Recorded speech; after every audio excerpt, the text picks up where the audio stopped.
All right, what's going on YouTube? This is the GoatCast podcast. I am CW, joined here by Mr. Moneybags, BigNige. What's going on, BigNige? It's been a long day. It's been a long last few weeks. We're sorry for the absence. Yeah, Scheduling's been kind of rough, and with moving, I'm kind of settled at my new place now, but still getting everything unpacked and getting new furniture and stuff like that. So just again, bear with us as we continue yeah, through these playoffs. yep. And we will be going live from the new man cave in a few weeks. So be Yes, prepared sir. to see us in one studio. So yeah, the first round of the NBA playoffs has finished, and pretty good rounds. I think we did. Our predictions weren't too bad. Let's start out east. Boston, of course, was able to take down Miami in five. What you think about that series? Was it telling, or what you I think? don't, so I think the only troubling thing that I would say about the series in terms of Boston, because of course they packed them up in 5 games. It took a historic shooting night for Miami to even beat them. Although they beat them pretty convincingly, Hmm. it was more of like the defense that they played, like the up in your face, like the pressing, the trapping, letting them shoot and let them shoot contested shots. And this was on their home floor, like in Boston. Miami beat them. So that was a kind of a red flag for Boston, but Miami wasn't going to be able to replicate either that level of defense to go with that much, 3-point shooting that they were displaying. So I would Boston needs to make sure that that doesn't happen again, and Porzingis needs to come back if they want to make a serious title run because that's a big hole in the middle that they're missing. Yeah, they're gonna have their next matchup's going to present them some different challenges. But I thought it was. I mean, it was par for the course. I thought they'd sweep them, but Miami's always tough. So you know they could sneak one in there, and they did. And I think the Celtics did what they had to do. Miami, Jimmy Butler, it's looking interesting over there. There's some might be a little turmoil between him and Pat Riley in that Miami Heat organization. So that's something to take a look at. But continuing on, the number two New York Knicks took out the number seven Philadelphia 76ers in what was it, 6 games, I believe. Yeah, Knicks yeah. and six. The Knicks let them. The Knicks let them steal one where they should have Mhm. finished them off, and they pretty much had it and gave it away at the end. But what's your thoughts on the Knicks Sixers? I think we both had the Knicks moving on. Um, Embiid gave his best. I mean, I'll give him props. He did what the best he could do. Big man hurt, but wasn't enough to get by those Knicks. Yeah, so that series was a very exciting series, probably the most watched series that I watched outside of obviously the Lakers. Talk about that later, and I definitely watched a good amount of the um, Pacers and Pacers and Bucks series as well, which we'll be covering that in a little bit. But yeah, this was a really good series. I think top to bottom, these teams matched up very well. It's a Mhm. shame that Embiid was hurt, but he still somehow drops 50. You could tell it on the defensive end. I would say is where he really showed his like limberingness and his ineffectiveness to come up on screens and like block shots at an elite level like he can at spurts. But obviously, he still averaged 33 and 11. So it's like he was hurt. Like you wonder just how much more he would have given them at Yeah. if he's averaging 33 and 11 for crying out loud. But obviously, they had no one to guard him, which we both understood. Hmm. When B was going to get his, there were some questions if Maxey was going to how he was going to perform in the postseason, and he played phenomenal. He outplayed Brunson in some of the He sure did. you got those two, and if maybe run it back, retool a little bit, get Tobias Harris Yeah, out. Tobias Harris was Good averaging God, zero that man dropping in game Krispy six. Kreme donut games. You can't do that in the postseason. He just been there too long. He's always been an awkward Getting fit in paid that too much. offense Yeah. and paid way too much to drop Krispy Kremes, dog. So Um, I'm before I turn it over to you, Jalen Brunson is that dog. Dante DiVincenzo was that. Josh Hart, he does not get the credit that he deserves on both ends. Almost pretty much leading almost everybody in rebounding, at least for a good majority of that series. One of the toughest competitors on the floor. You just can't say enough about a guy like Josh Hart and Yeah, OG Anunoby, another great signing or great pickup that they had yeah, through trading. Um, and just that team is tough, man. Defensively, that Knicks team gave them all they could handle, and they're gonna go far. And yeah, we'll talk more about them in the second round. But yeah, that was a very well earned series win for the Knicks. yeah. That was their kind of throwback in their design. Thibs, he's keeps a short leash. He only plays a few guys. So yeah, Josh Hart, he's what, 6'4"? Yeah, he's like 6'4". Yeah, and he's out rebounding both teams really. So yeah, I think the Knicks did what they were supposed to do with the hurt Embiid, and they're moving on. It's going to be interesting as this moves forward because they are a really good team, and Brunson, he might be the next. He might be that guy. He's under the radar because he's not above the rim. He doesn't get quite the respect that certain players get, but he's hard to stop. And I think we're going to see what he's really made of as we continue throughout these playoffs. With that said, the number 3 Milwaukee Bucks against the number 6 Indiana Pacers. The Bucks. I picked the Bucks to win this series because I thought that, and they played exactly how I said they should in the first game, where I felt like if they used their bigs properly, they would just destroy the Pacers because the Pacers have no defense. And what did they do game one? They destroyed them. From that point, I don't know what happened. They're dealing with injuries. Dame was in and out. Middleton had to come, he had to come back in time, revert time, and be that man again for at least a game or two. But he reverted back to his normal self. And the Bucks are out in 6, and they are, how I feel, they're a disappointment. But yeah, the Pacers move on to round 2. What are your thoughts on this series? You did call it. Pacers move on.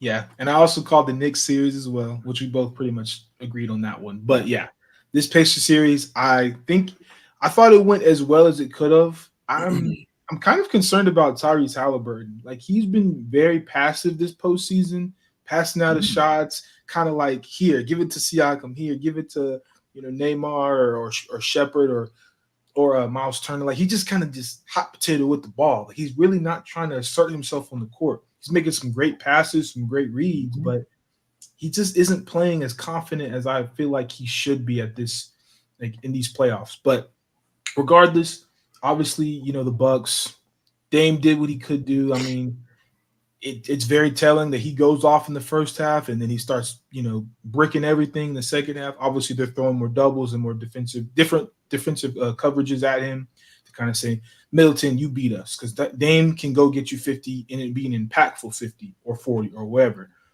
So I like the defensive adjustments that Rick Carlisle and the Pacers team put together. But I think Pascal Siakam to me was that steady hand for them.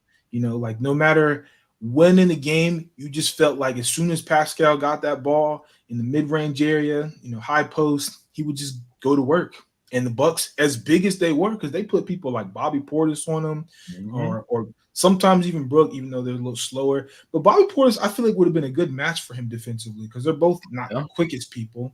But Bobby Portis got some length. He's got some strength on him. Like I thought he should have been able to bother him more, but he was getting absolutely deep fried out there. First 2 games. Yeah. So, I mean, I shout out to Pascal Siakam. He was definitely one of my X factors in the series. Like, what version of him would we get? And he comes out there and drops 37. I think it was game 2. Yeah.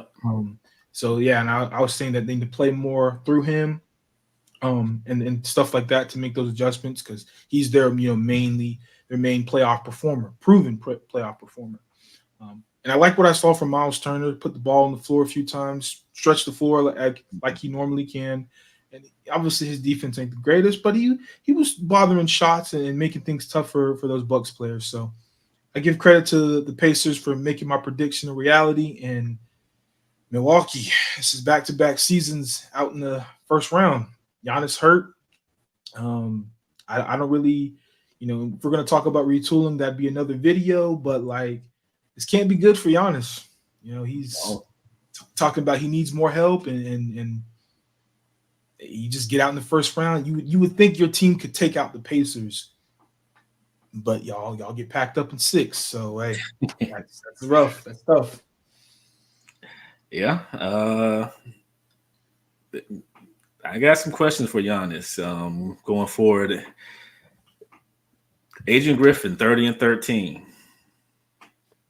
That's all I got to say. I mean, it could have been a really good series. It seemed like it was going to be, and I feel like the Bucks did try, but they went away from the stuff that worked in Game 1. And Rick Carlisle outcoached Doc Rivers. Is there any surprise there? Not much, but um, so the Pacers move on, and the Bucks go home, and they're going to have to. There's a lot of stuff they're going to have to figure out going forward because Giannis, to me, he's too good for this team to be where they're at. But some of the blame is on him. So they're going to have to really, come to terms with what's going on there. So with that said, the 4-5, we had the Cleveland Cavaliers and the Orlando Magic go 7 games. Good series. I said I picked Cleveland. I don't remember how many games. I think I said maybe 5, 4. I thought you said like Cavs in 6. I might have said 6. Okay, so it 5 or makes 6. sense. I knew that Orlando was going to struggle scoring. That's their Achilles heel was scoring. But they had some games where they just blew up. They was just killing them. Jared Allen's been kind of in and out. He's been hurt. But Cleveland prevailed in 7, and they will move on. What you think about this series? So I'll admit I was wrong about this series, albeit I don't think I was wrong for I guess the right reasons. I say that because the Cavs ended up winning in 7 games, and I picked the Magic in 7. I think what we saw in games 1 and 2 of the Magic, they were in it, but they kind of disengaged a little bit. Players were kind of playing out of position. Paulo was still trying to find his way against that Cavs defense, and Wagner, Franz Wagner. I mean, he was Yeah. he was kind of a steady for them, but he was kind of doing a little too much with the ball in his hands, a little careless. Paulo was careless with the basketball. Mm-hmm. Obviously, you weren't getting nothing from Gary Harris or Jalen Suggs in games 1 and 2. Mm-hmm.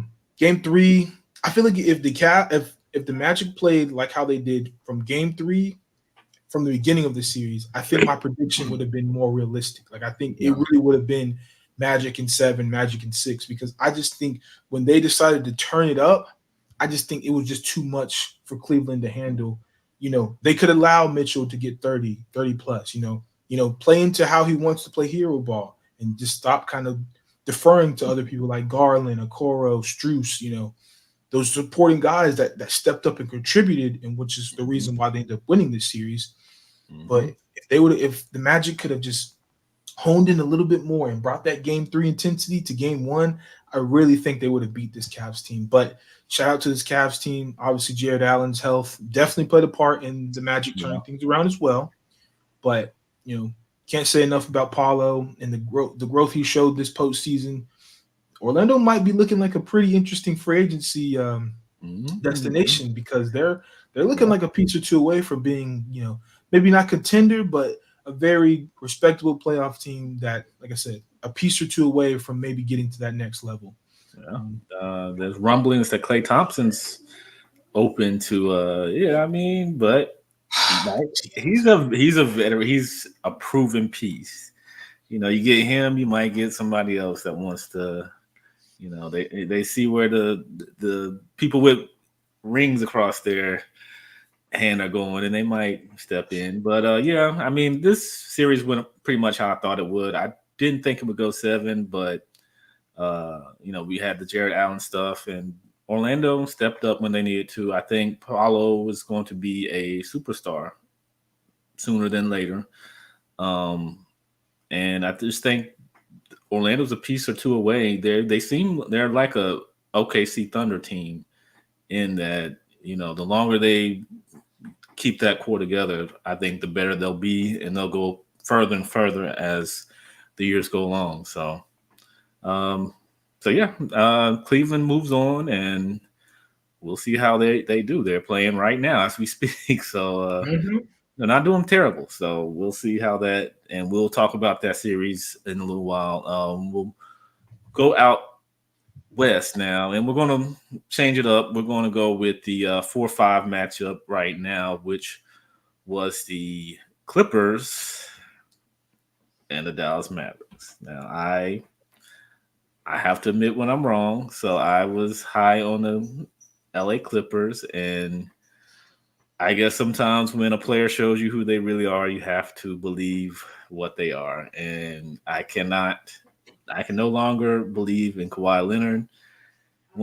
Once again, he goes down, knee issues. He plays two of the what they go 6 games.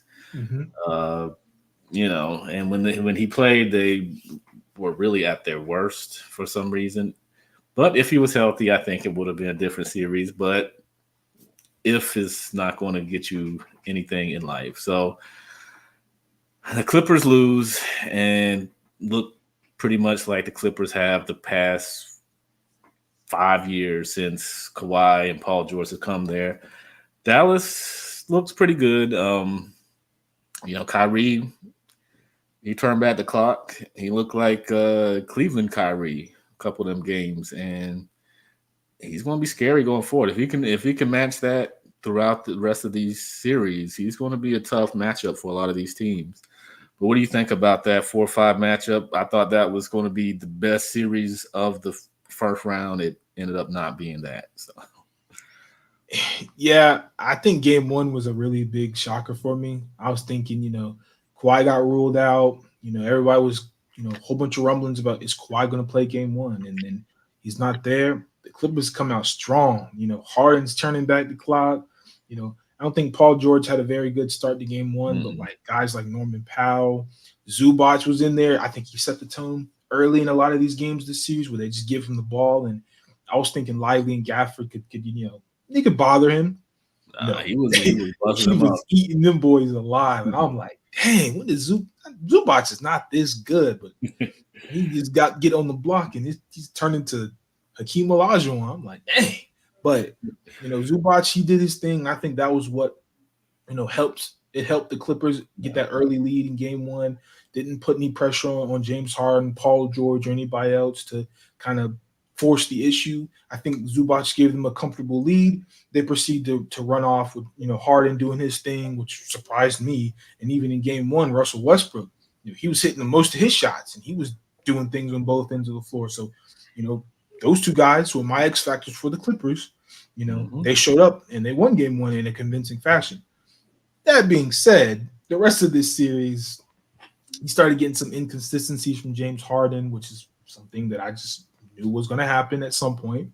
Russell Westbrook, he played really good game one, and then he just kind of nosedived the rest of the series. And he didn't Pretty even much. play him that much, if at all, in game six in the closeout game. So Ty Lue knew he played his best hand, and he had to sit him right on down because out here pushing people and that get tossed out the game and everything for grabbing Luka's shoulder like that. Very competitive series. Though. I like what he brought to the game, all things considered, minus the little shoulder pull. But he brought a level of intensity that I think the Clippers would have Yeah. been lacking, you know, since maybe like a guy like Pat Beverly maybe have left that team. Um, but yeah, I mean, Paul George, he was okay. He wasn't. I don't think he had a very special series. Like I said, and James Harden was their leading scorer at 21 a game.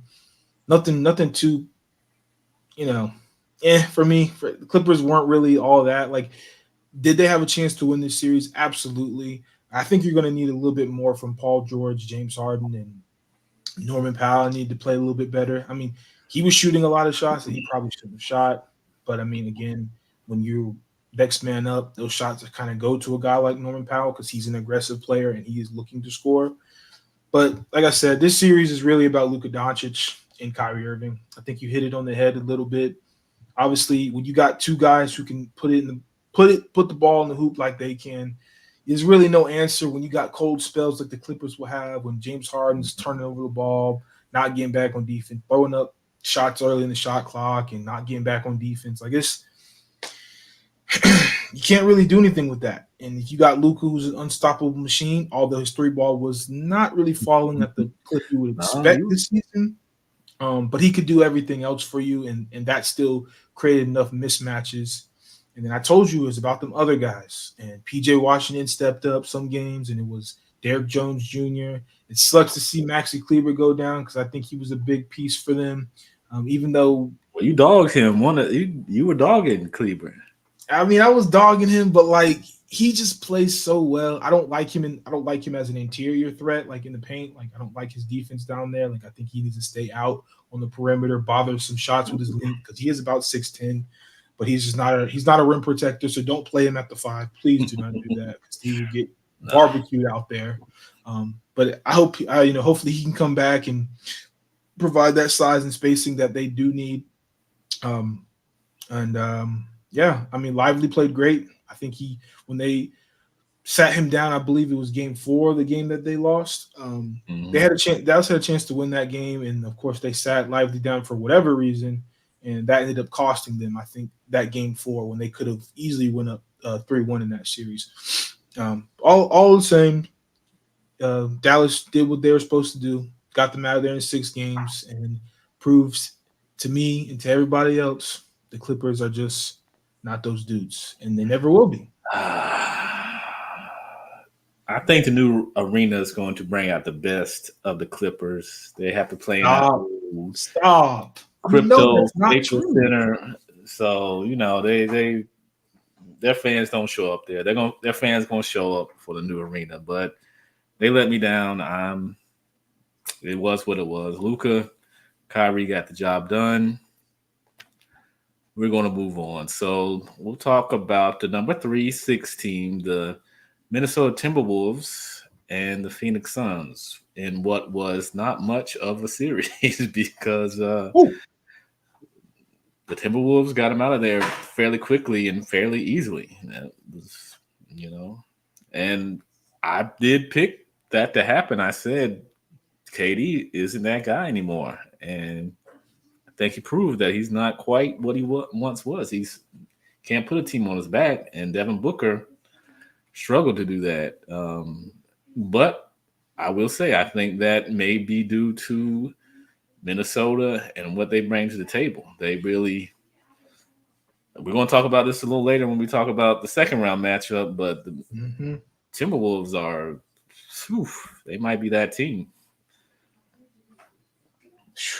Yeah, I mean, they really might be, and the way they played this series against the Suns, well, you think the Suns stole money from them because they beat them. They beat them Suns good too. Everybody's talking about KD and Book. They're gonna get them at least 2 games just for them alone. they took the Nuggets, the defending champions. They took them to 6 games. What are they gonna do to Timberwolves? They're gonna mollywop them. Yeah, okay. Well, now that rumor is put to bed, them old fossils, them slow glaciers in out there in Phoenix thinking, let me just say this. The Timberwolves blew my expectations. Okay. Their defense, I thought their defense was good, but geez, man, their defense is suffocating. Suffocating. It's crazy. And Anthony Edwards, whatever he averaged against the Suns, 14 points, 13 points in the regular season. Yeah, he averaged 31 against them.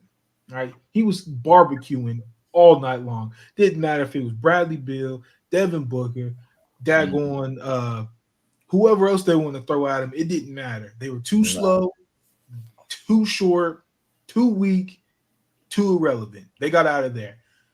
Timberwolves in 4.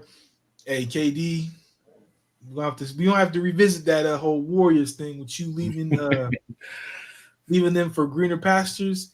It didn't work in Brooklyn. It ain't working in Phoenix. Where's KD gonna go now? What's gonna be his next excuse? Maybe What maybe they said? They they said might. he's blaming the coach. He didn't like where he was a corner sitter or something with Frank Vogel. He was saying he didn't like his role in the offense. You're supposed to be a superstar. You're supposed to just go out there and go Right. be what you want to be. Like Yeah. he's not making you sit in the corner. I mean, granted, you got ISO heavy guys with yourself, Yeah. Booker and Beal, but like this is your team too. Like this is just as much your team as Book's team. So like I don't know. I didn't really like that comment. He kind of threw Mhm. Frankie V under the bus, even though I know LeBron's done the same thing. But um, nah, I mean the Timberwolves played great. They showed that they have depth, size, length, and all the things that a championship contender would need. And when your coach get hurt, you know you playing hard. So Facts. so yeah, the Timberwolves. We'll get to them fully in a few minutes. So they move on. Not much of a series there. We're gonna skip the two. We're gonna save the 2-7 for last. Talk about the 1-8 series. The OKC Thunder, number 8, New Orleans Pelicans. I mean, I think it was pretty much safe to say after game one, we knew. Well, I mean, no, game one was pretty back and forth, but Shea showed that he is MVP level, and from that point, it was just it Beat wasn't much down. of games. Yeah, it was just like seeing a tiger play with his food. So, what do you think about that series? Any surprises? I know we assumed that the Sacramento Kings would beat the Pelicans, so we were way off. If you watched our predictions, and I think both of us picked the Sacramento Kings to beat OKC Thunder. Yep. So yeah, so we were very much wrong. So, what you think about this series and OKC moving forward? I'm gonna just say I'm gonna issue a public apology to Oklahoma City. I'm very sorry for thinking that these sorry Pelicans would beat y'all. Their leading scorer averaged 17 points a game. Like that's just this is not gonna cut it. No matter how you slice it, it's not gonna cut it. Nah. And Brandon Ingram, yeah, Lou Dort was locking him up. Like that was it was getting kind of sad seeing a Kingston player, right up the road, just get locked down like that by a guy that's almost a foot shorter than him. Like Lou Dort, that Physical basketball. them Lou Dort minutes on Ingram would look like maximum security prison. All right.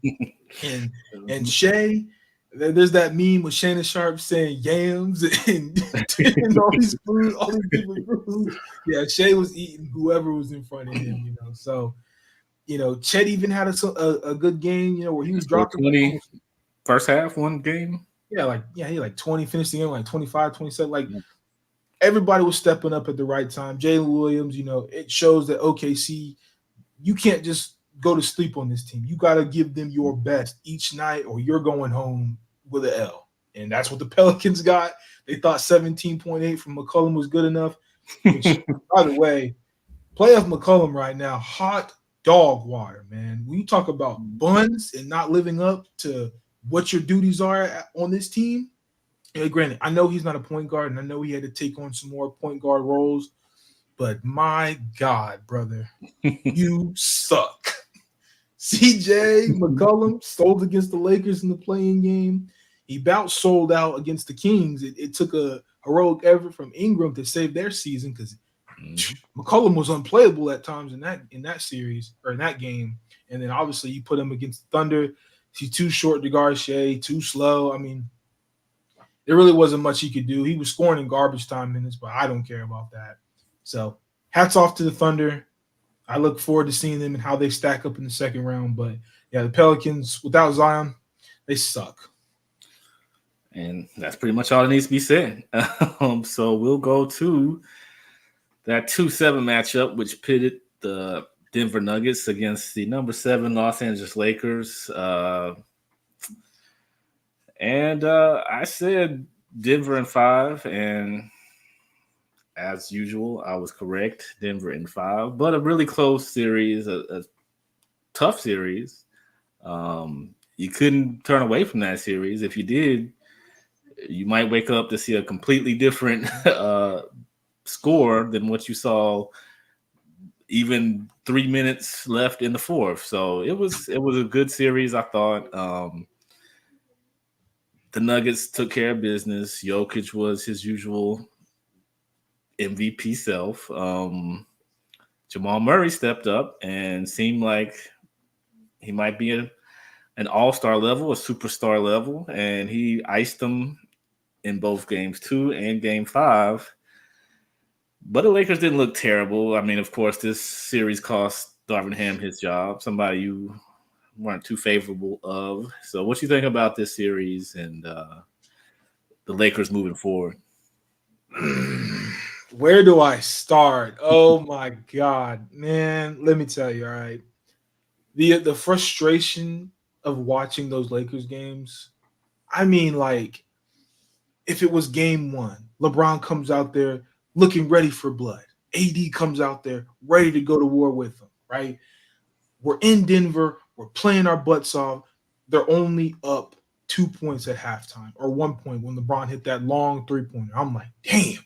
Okay, we just got to keep this up, keep being physical with Jokic, keep bumping Jamal Murray. When I told you the durability of a five-man team, because that's all they have. I don't give a damn about Christian Braun. I don't give a damn about Reggie Jackson. They are a five-man team. Everybody else can watch out. They are not on that level in terms of Peyton the Watson? playoffs. Peyton Watson, he can Peyton himself right back to that bench. He's not that guy. So if you were to tell me when I have my prediction, five are going to beat the Los Angeles Lakers, and they don't have that much depth. I agree, even though I said they got a little bit deeper at the guard position, they don't really have a solid five either. All right, I hear you, but you're trying to tell me Jamal Murray, who did not play that good that series. He had some walk-off shots, yes. He had some fourth quarters where he started cooking, but quarters 1 through 3, he was god awful in most of these games, right? Jokic was amazing, right? I give him that. And Michael Porter Jr., he wouldn't miss, right? Any timely three you needed him to make, he was bombing that thing. It didn't matter if it was at the three-point line, mid-range, or far beyond the three-point line. He was cashing that. KCP, timely threes. When it really mattered the most, he would hit them, right? Whatever, right? So I'm looking at all these games. Game one, obviously, we let it slip away. We had them, and then LeBron just says, all right, I'm going to let y'all do it. So we lose game one, all right? Game two, play a damn near perfect game. Anthony Davis is cooking Jokic, doing the things that I wanted Anthony Davis to do last year. He does it this year. And at this point, it might be a year too late. But he was giving Jokic fits. Okay, Jokic was unbothered. The Nuggets team was unbothered. They didn't care. They were like, "You can keep hitting these tough floaters. You can keep giving it to AD because at the end of the day, you're not going to out execute us for 48 minutes in this game." And that's exactly what they did. They gave Jamal Murray fits, but he still hit a walk-off shot in Anthony Davis's face. All right, so another heartbreaking loss. Down 0-2. They come to our building, and even though they won by 7. That game was over by halftime.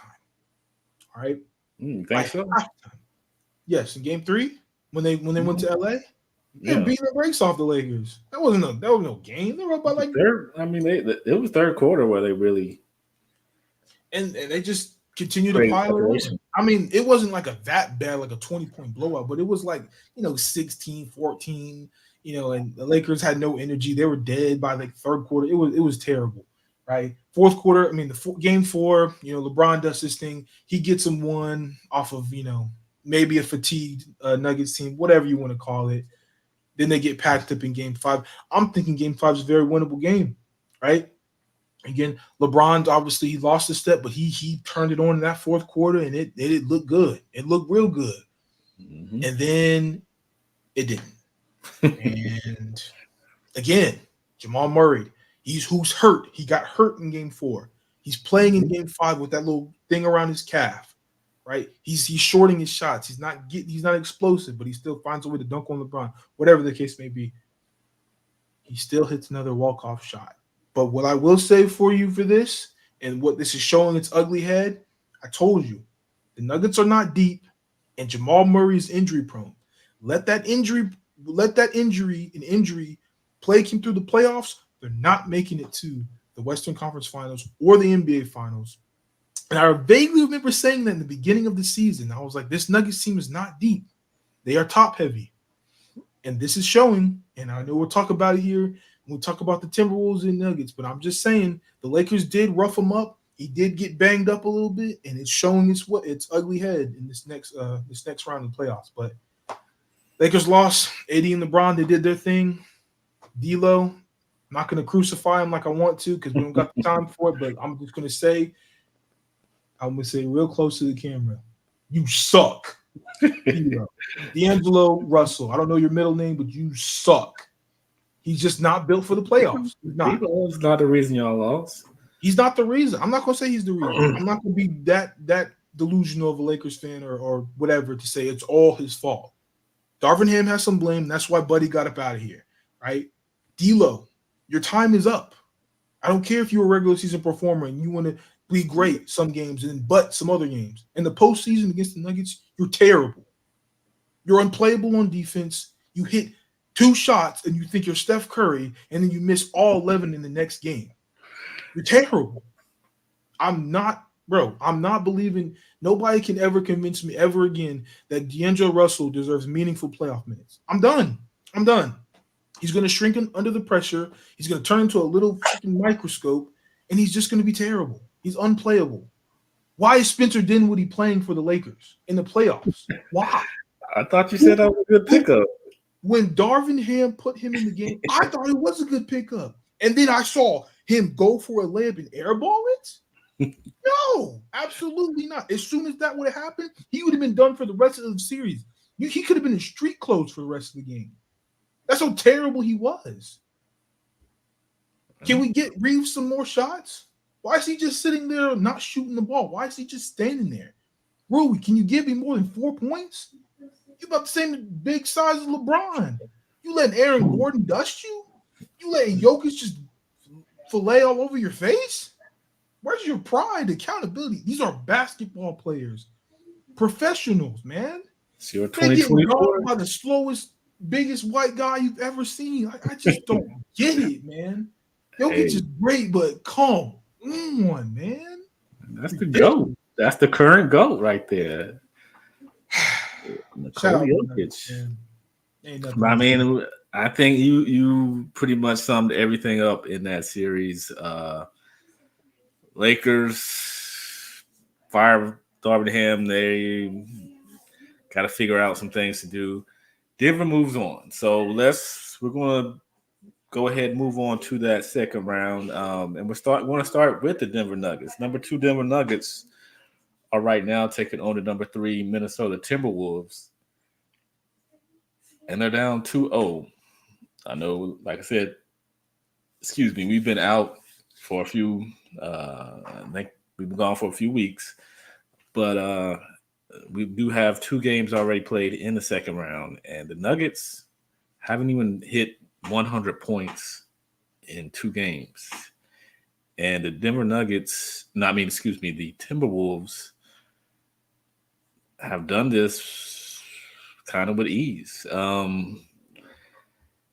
Now, I did a video on my other channel where I said I believe some of that is fatigue from the Lakers. I think the Lakers figured them out some. They beat them up, especially from game 4 on. The Lakers kind of roughed up. And even I think 2 and 3, they were a little physical with the Denver Nuggets.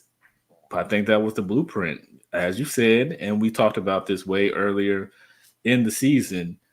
Denver doesn't have anybody to go to. Jokic has absolutely no backup. So when he sits out, who do you have? Gordon, his backup pretty much, or I don't think Christian Brown, he's way too little. They have no bigs, and they're not putting DeAndre Jordan out there in no playoff game. Not this version. The Lakers.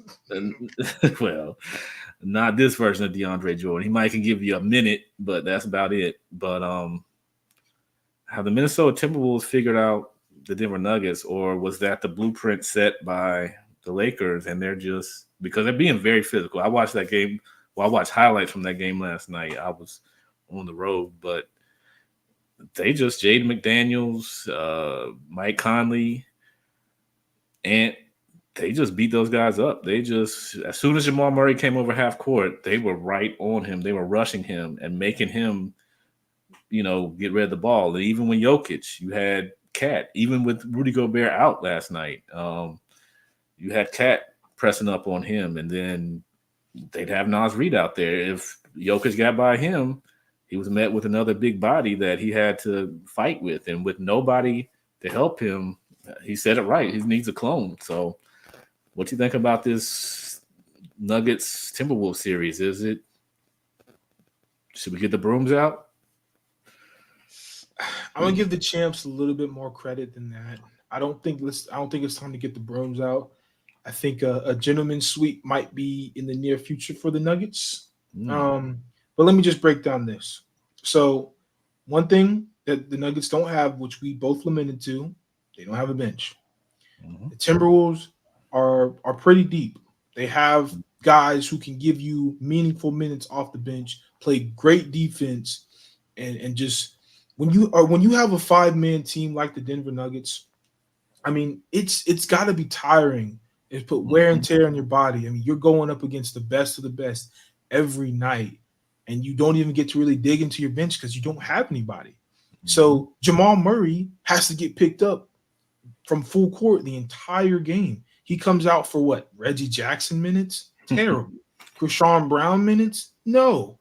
Like, he can't really sit down, and he's injured, right? So if he's your main ball handler, and then obviously you let Jokic bring it up here and there, but I mean, once he crosses half court or the 3-point line, he's getting swarmed too. Obviously, you can't double him to the same degree that you can double Murray because he's not as good a passer as Jokic is. But I mean, there's really no open shots. You can double somebody, and you think that guy has a wide open shot, but then he's got 2-3 guys automatically around him. Them Jokic handoff or dump off passes to Aaron Gordon, yeah, that's getting met with severe contests. Gobert's guarding Aaron Gordon in that game, so it's like he's just guarding the paint because Aaron Gordon's not a threat out there.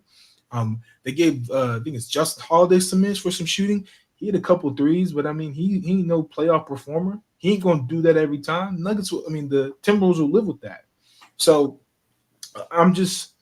the defense for the Timberwolves is really what's this series. It's turning the series on its ugly head. Yeah, the Nuggets are struggling, but it's because of the Timberwolves defense and Anthony Edwards. Ooh, that is a bad man. Hey, game one, if you want to talk about putting on a show and putting your name in that box score is like this guy has arrived, yeah, that'd be a good game to do it. Game one, everybody's counting you out. Everybody's saying you had a good run, but now the Nuggets are going to send y'all home. He shut that noise up real quick. And KCP, good luck, brother. You're going to need all the help and all the ice you can get because you're in for a rough series, man. He's just bullying. I mean, it's like a little boy ball. Like he's just sunning him before our very eyes. A grown man is getting sunned by someone younger than him. 22 years old, yeah. Yes. Woo, that's bad, but it's understandable because he's giving up a lot of size in that matchup. Michael Porter Jr., I mean, he's not really much of a factor this series, which they're going to need him and Aaron Gordon to step it up because Jamal or Murray and Jokic, they're going to need some help because they're getting a lot of help. Like, they're going to need Bruce Brown to come on back. If they could sign him real quick. Back on the Raptors and be like, all right, we need you back, buddy. We need Jeff Green back. We need that whole bench back because they need somebody who to come in there and do something. They're struggling. But yeah, obviously, again, you can't speak to the efforts from Nas Reed. Towns is playing excellent defense on Jokic as best as you can. Obviously, Gobert, he's kind of been getting cooked in that one-on-one matchup, but I think for the most part, Nas Reed and Towns have been the best defenders on him because they're both physical and they're kind of quick with their hands.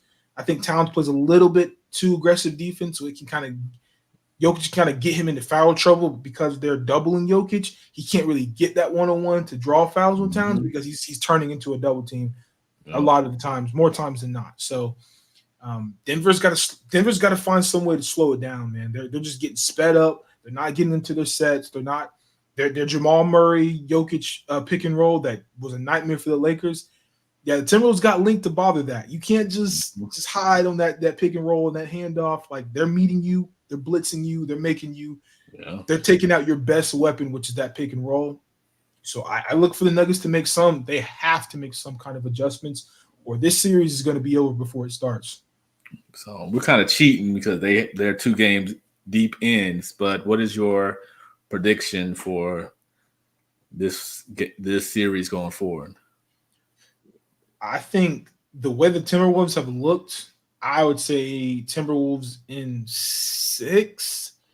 If I'm going to be, I want to say 5, but I'm going to give the champs a little bit more respect than that. And I'm going to think that they're going to figure something out that's going to work against this Timberwolves defense where I think they could get 2 games. But I think it's going to be more like I think they lose. I think they lose game 3 against the Mm. Wolves. They come back and win game 4 on the elimination game, and win game 5, and then I think they go home in 6 on their home floor or And on the Timberwolves home floor. yeah, uh, I'm I'm a big Nuggets backer. I'm a Jokic fan, but you have a little more hope than I do. I got Timberwolves in 5. I think it was they just could somehow get Bruce Brown the lineup before next game. They might have a chance to win 2, but without a bench, Minnesota has too many players they can throw at them. Even if we've seen, even if Cat gets in foul trouble, Nas Reed can fill in and do exactly what Cat does and do it almost as well, if not at certain points better. Mm-hmm. You can see Gobert's out, and they didn't miss a beat. They actually played better. They killed them last night. So, what do you do if you're Denver? You don't have another big that you can somehow manifest into becoming Jokic's sidekick. Um, they have the same length. They had the length on them on the wings. So, I mean, there's nothing you could really. You might try to put Porter on Anthony Edwards some. I think they tried that last night and he killed him. They tried Aaron Gordon a few times and he cooked them. So I I mean, think Gordon's the best matchup though. Like I think if you can maybe get away with some minutes at Michael Porter Jr. guarding Towns, even though but Towns I is mean usually Towns is fine. going to But I mean, would you? I mean, in terms Towns. of slowing down Anthony Edwards, though, I mean, Gordon is probably your best bet because he has the size to at least Yeah, I match mean up. he didn't let Ant beat him, but Ant just created enough separation where he could shoot and hit his little mid range shot. So I mean, yeah, Gordon can, kind of slow him down, but she was slowed down a little bit last night. But with that, you still have Reed, Towns. You put Porter Jr. on them, and I mean that's kind of easy. That's a huge mismatch. So right now, Minnesota. I've never been a Minnesota believer, but I mean I have to now. They're up 2-0. The Nuggets cannot score 100 points into on their home court with the MVP, with Jamal Murray, who I know he's hurt, but he's still playing decent. His shots are getting to the rim. It's not like he's, flat, but they just aren't going in. And it's mostly because of the defense. And then when you look at the other side, Denver doesn't have the defense to stop them. They're trying their hardest. Jokic can't stop those guys. And what do? You got pretty much their whole starting lineup plus was it Nick Alexander Walker, Nas Reed. Those guys can score and they can score a lot. And when you don't have that coming off the bench, at least you have Bruce Brown and to a lesser extent Jeff Green last year. If you had that, I would feel a little more comfortable. But if Christian Brown and Reggie Jackson, who throws up shots and just bricks hard, and Peyton Watson, I mean, Justin Holiday was your best option last night. That's not good moving forward. I think, unfortunately, the Nuggets lose in 5. I think this offseason they're going to have to make some serious moves if they want to continue to, because they can dominate certain teams, but Minnesota, as they see now, is a bad matchup moving forward. So I think the Nuggets got to. And Mike Malone's a good coach, but there's no out coaching lots of talent and a bench. So we're gonna move on to the next series out west, the OKC Thunder and the Dallas Mavericks. I think this will be a good series. What do you think? Yeah, I think this will be a really good series. I think it's going to be a good test for both teams. I think more Mhm. so for the Thunder, because I think Dallas did get tested some. They had to make some adjustments. They had to figure out what worked, dig in their bench a little bit to see, what kind of high energy guys could come in, especially since, Tim Hardaway Jr., he got hurt. Yeah, I'm pretty sure. Yeah, he that's got hurt. So they had to bring in guys like, I think it was Jaden Hardy or Jalen, something, uh, or Josh Green or something like that. I that's don't, great. Yeah. yeah. And so that guy came in there and he did what he needed to do. But I lean more towards the Mavericks in this series. I don't think it's going to be like a cakewalk for them. Like I think it's going to take some close games and just some fourth quarter execution between the stars. And the Thunder have Shea, Dallas has Kyrie and Luca. I mean Jalen Williams. He's shown that he can step up in big moments. Chet's shown that he Hmm. can hit big shots. Hmm. I think the series is going to be a lot closer than what most people think. Dallas doesn't have home court. Um, and they didn't have home court last time against the Clippers, and they seem to play just perfectly fine on the road. I'm just worried about the role players. I'm gonna keep harping back on it because it looks like they have a formula for the bigs. That pick and roll with Luca, those back cuts with Kyrie, like it looks like the bigs have a good spot in their offense. The PJ Washingtons and the Derrick Jones Juniors, I need to see them consistent with their production because we know what we're going to get from Luca. We know what we're going to get from Kyrie. They can carry the load and they can take you home, but you have to keep the game within a certain distance so Luca or Kyrie doesn't have to bring you back in striking distance. They can just carry Hmm. you home and put you over the top. But I think a team like the Thunder is a team that smells blood. And if you take your foot off the pedal, like Dallas has shown that they can do, and they'll go scoreless, that's when guys like guys like Shea, Chet, Jalen Williams, even to a lesser extent Lou Dort, um, Yeah, it's big they'll smell shots. that blood in there, and they're gonna attack. They're young, so they're gonna keep going downhill. They're gonna draw fouls. Shea, man, he's a close game with Luca struggling, and sometimes Yeah. Kyrie. Shea is that kind of dude. He can take that game home for that team. They can rely solely on him to get that job done. And because he's such a willing passer, those guys like Jalen Williams, Chet, Lou Dort, they can hit those shots, right? It's not like it's Shea and a bunch of nobodies. They have a really good team. You know, rim protection might be a little spotty considering how Chet is so thin, and I don't really like that matchup on him when I see guys like Luca coming in traffic or Kyrie. Like, can Chet bother some shots for sure, but he's just giving up a lot of size, and it's just I don't. He's played at somebody like Luca. Like, sure, he went up against Ingram and McCollum. Cool, fodder. Get him out of here. But we're talking about Luka Doncic now, so it's going to be different. And I'm interested to see how this series goes and what adjustments both coaches will make. But for me, I got Dallas, and I got them in 6 games. Oh wow. So you taking, and that's the one thing I would worry about if I was OKC is Luca hasn't really played that well so far in the postseason, and he's bound to explode at some point. Kyrie's kind of been their man for the most part, and because of that, I would be a little nervous if I'm OKC. I think both teams match up pretty well. Um, I think Shea just may not have enough help scoring wise. Kyrie can take over. Luca can take over. Who does Shea have that can take over? Chet. Jalen Williams. I mean, Jalen Williams, he's pretty mm, solid. he's, but can you trust that in a high stakes 7 game series? Can you trust that? This isn't the Pelicans minus Zion with CJ McCollum and Brandon Ingram being your best guys. You got Luca, who's MVP candidate. Kyrie, he has a ring, so he's been there, done that.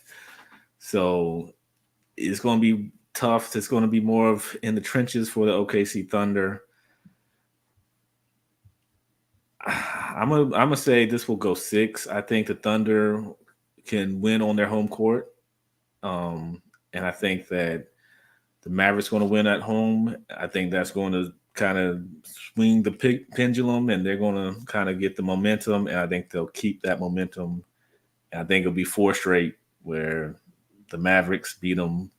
Like I said, yeah, Thunder will win the first 2 at home, and then Dallas will win 4 in a row because I think they'll just get that momentum, and I don't think the Thunder can snatch it back. Not yet. They might be one piece away and just 1 year away. They got to get a little bit of experience under their belt. They got to play somebody better than the Pelicans to really show me if they're really legit. So I'm gonna say Dallas in 6. Okay. So moving on to the Eastern Conference. Number 1, Boston Celtics against the Cleveland Cavaliers. They're playing tonight. I haven't been able to. I saw the halftime score. I know Boston was up. They just blew them boys out. Boston did. They beat them by almost 30. Okay, well, that's pretty much par for the course. I don't think either one of us have Cleveland doing too much damage, especially with Jared Allen kind of being in and out of the lineup. Even with Porzingis out, Boston has enough. I'd say I don't think it's going to be because I just don't think the Boston Celtics are consistent enough to just blow teams out consistently. But I'm going to say 5 games, gentlemen sweep. I think Cleveland might get 1 at home, and then, yeah, that's it. Yeah, I mean, I pretty much agree with you. Jared Allen being questionable or in and out of this series, I mean, that's a big blow for Cleveland's defense and obviously their rebounding and offensive rebounding ability, which is something that the Celtics can struggle with, especially losing Porzingis. I think a duo of Mobley and Allen would have caused nightmares for them on the glass. But obviously, no Allen, no Porzingis for the Celtics, no problem. Got them boys out of there quick, fast, in a hurry, even with Tatum not playing the best. But, of course, Derek White is more than capable of filling in those shoes. Jaylen Brown obviously gives you what he gave you. And, yeah it was a pretty convincing butt whooping. So, yeah, I think, like you said, Cleveland could probably take 1, but they ain't ready to hang with the Celtics. Even though I'm not the biggest believer in the Celtics, I don't got a team like Cleveland giving them any troubles. Nah. Boston they'll lose the game for themselves at Cleveland, and then they'll get it together. So yeah, I say they win in 5. And our last series out east, the number 2 New York Knicks versus the 6 Indiana Pacers, played last night. Pretty exciting game. It looked like the Knicks were going to drop game 1, but the Pacers did what Pacers do and don't play much defense. And the Knicks capitalize on that because they are a pretty hard-nosed, tough team. So they're not going to give up until that last second. Tom Thibodeau's not going to let them give up. So what do you think about this series? Is it the Knicks to lose, or can the Pacers make it interesting? I think the Pacers could make this series interesting. I think they both teams kind of match up well. I think obviously the edge goes to the Knicks defense. I think the Pacers can score just as good as the Knicks can. Obviously they have Siakam, who they can go to when the game's close. I watched some of this game actually. I didn't get to catch the full game because I was I don't know. I just didn't turn it on right then and there. I kind of forgot they played low key because I was more dialed in on that Timberwolves Nuggets game. So I Yeah. was just like, oh snap, the Knicks play tonight. Um, but yeah, I mean, from what I could see, Jalen Brunson was doing his thing, of course. Um, and you had guys like Josh Hart, Dante DiVincenzo, this three-headed monster of what they played at what Villanova, right? Yeah, Villanova. Yeah, Yeah. So I that's mean that unfortunate because they beat my Carolina Tar Heels in a March Madness final. So I always but remember yeah, that. those three guys, man, you cannot give them enough credit. Yeah, In terms of being a supporting cast, like a three-headed monster, Jalen Brunson, like I said, he's been that guy this postseason. I don't know if we're ready to call him superstar yet, but damn if he ain't playing like one. So that'll be a later creeping topic on of that. review. Um, but I like what I saw from the Pacers. I thought they could have went to Siakam a little bit more. I think I always butcher his name, but it's like Yeah, Nembhard. He yeah, was playing out of his mind. He got him a crazy dunk on Mitchell Robinson. He jumped out the gym and put that thing on his forehead. I mean, but the Pacers are respectable, and Obi Toppin was playing good. I'm surprised they didn't go to him down the stretch too, because he had I think 12. He had a good amount of points in a small amount of minutes. I didn't get the yeah. exact Him number. and PJ, not PJ, TJ McConnell have been playing really well for the Pacers. So, Yeah, um, again, still seeing some passiveness from Halliburton. I still thought this could be a series that he could stamp his name on a little bit. The Knicks are more of a swarm defense, just like the Bucks. They'll kind of like swarm the guards a little bit more than just kind of letting them go by, like they did in the regular season, which is where he kind of thrives. But still, I'd like to see more Halliburton adjustments. Get him going. Get to that floater. Get into your three. Even though I know his three is an awkward one and it's slow, so it's very easy to contest. But he's got to find some way to get his shots off because they're going to need his offense. yeah, But they got a good solid team on there out over there in Indiana. So I mean, I wouldn't pick them to get dismantled like I originally thought, especially after watching Game One. I just think the Knicks have too many weapons, too much versatility on both ends. Like when it comes down to it, like you said, the Pacers have no defense. So I saw the game stay close, but I saw the Pacers give up layup jump hmm shots, wide open shots to DiVincenzo. Jalen Brunson was getting whatever he wanted, whenever he wanted. Fatigued and all, he was still cooking one of their best perimeter defenders. So I say all that to say, do I think the Pacers could win 2 games this series? I mean, if they keep it close enough and the Knicks go cold, sure. But I'm gonna say Knicks in 5. okay. I'm gonna be a contrarian. I'm gonna say Knicks sweep. Yeesh. I mean, it's close game, but that's the thing. I think the Knicks, if as long as the Knicks don't get blown out, I think they'll win every close game. Kind of like the Lakers and Nuggets. I think it's going to be kind of that type of series where for 3 quarters, 3.5 quarters, it looks like the Pacers might be in control before that last half in the fourth. Brunson, Hart, those guys are going to turn it on and just be a little too much. Because they don't. Uh, Josh Hart never seems like he's fatigued. I don't know how he plays every game, just about the whole game, and he's in there battling for rebounds and playing defense and getting to the basket, and it's like he's fresh.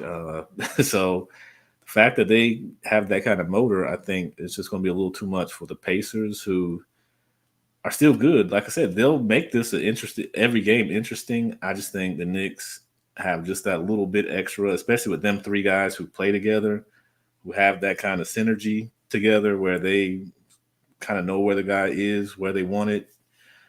I think they'll just be too much for the Pacers. And with Halliburton play, unless Halliburton really steps out, if Halliburton goes back to in-season tournament Halliburton, then I think this goes 7 because he was just that good. He was just lighting people up. But he's kind of, I don't know if he's still hurt, something going on, or he's just kind of lost a little confidence.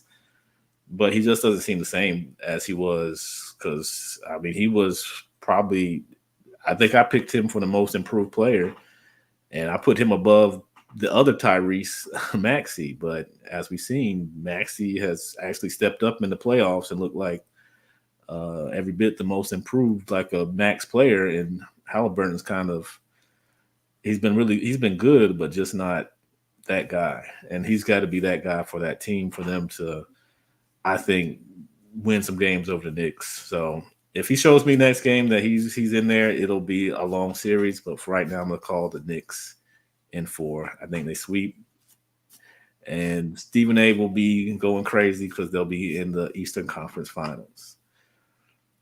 So Yeah. before we get out of here, we've gone a little long, but um, what series do you think is going to be the best series this round?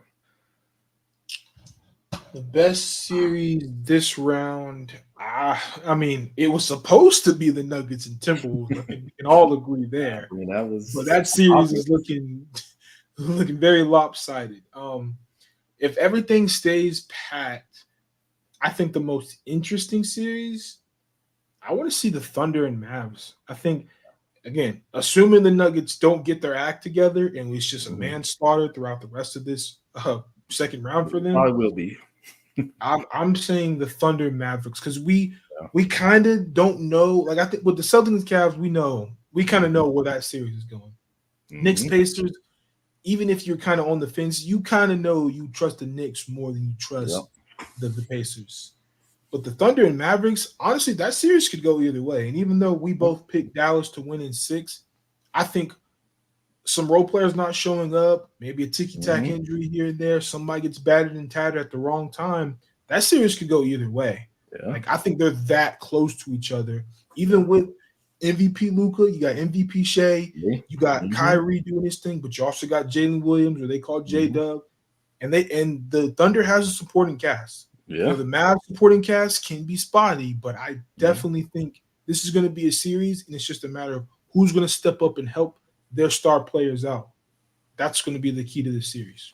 Yeah, I agree. I think the Thunder supporting cast is a little better and more consistent than Dallas' supporting cast. So if they come to play, my fear is Luca and Kyrie are just above, slightly above Shea, and I think above Jalen Williams. But if they can even each other out, then the Thunder can probably steal this, and I don't think it'll go long if they can. If Shea can match Luca and Shea can match Kyrie, I think, like I said, the supporting cast for the Thunder are better than the supporting cast for the Dallas Mavericks. So that'd be interesting. If the Thunder can get to the conference finals, that'll be telling on what's going on in the future. I don't think they're ready. I don't think they're there, but I agree with you. This is probably the best matchup, which I'm going to go watch once I get off of here. Facts. Um, this second round. So we're gonna get up out of here. Any closing thoughts before we leave?